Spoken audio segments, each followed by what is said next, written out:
Well, what we see in the first book of Kings, is every child's dream. And I might add, it doesn't go away when they become adults. God says to Solomon, "Now ask something of me, but I will give it." How does he respond? "I am a mere youth, not knowing at all how to act." So he doesn't ask for riches or a long life or even the death of his enemies. He just asks for wisdom so that he can truly understand. Imagine having that kind of freedom before you. You could ask God for anything, but you only ask for the wisdom to know the truth and to do what is right.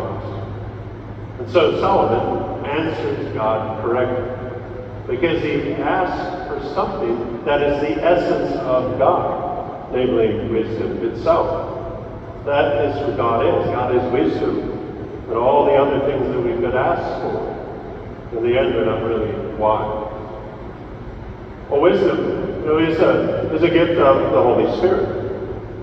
But how does it help us? Well, when we think of faith, we think of something that is a simple knowledge of the articles of Christian belief. But wisdom goes on to penetrate the depths of their meaning, the divine truths of them. And so, through wisdom, we're able to understand the truth of Christ and all that he teaches through his Catholic Church. And with that, the more we're able to value them properly. That's what happens. Wisdom becomes a pearl of great price. But also, too, when we have wisdom, we don't disagree with church teachings. What do? We seek to understand them better, but we don't disagree or not follow them. Because when we have an intense love for God, what happens? We begin to detach from the things of this world.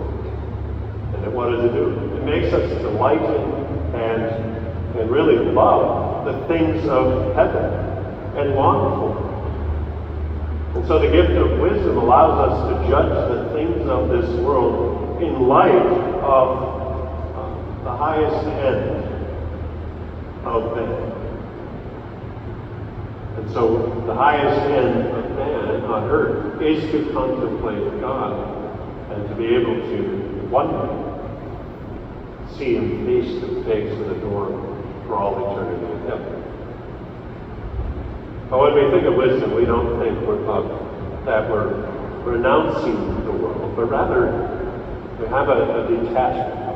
We're still in the world. And so wisdom allows us to love the world properly as a creation of God.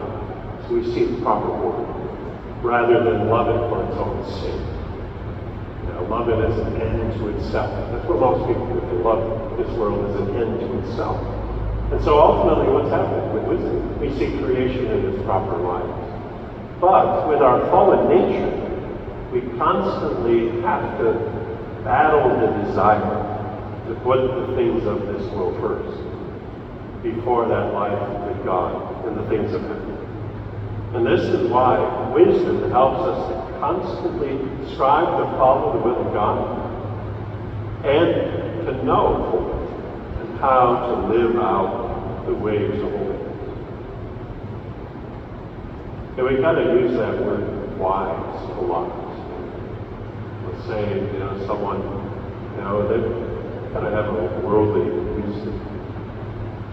Or they kind of are wise in the things of this world.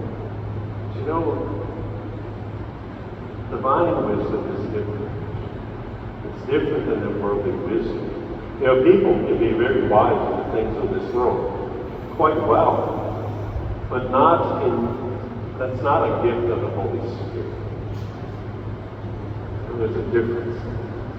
Because what can happen? Somebody can excel in a certain field. You look at them, he's really gifted. gifted at sports. They can pick up languages very quickly and then begin to speak it. It just seems smart overall, but that's being wise and creative things, but not what is eternal. Well, why does wisdom seem to be in such short supply?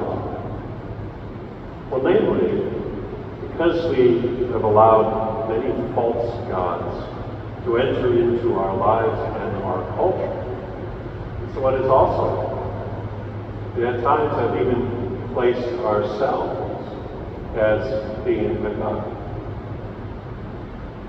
Our culture too has reinterpreted God's laws to make them fall into line with our own earthly wants and desires, all to make them seem kind of normal. And this is the truth.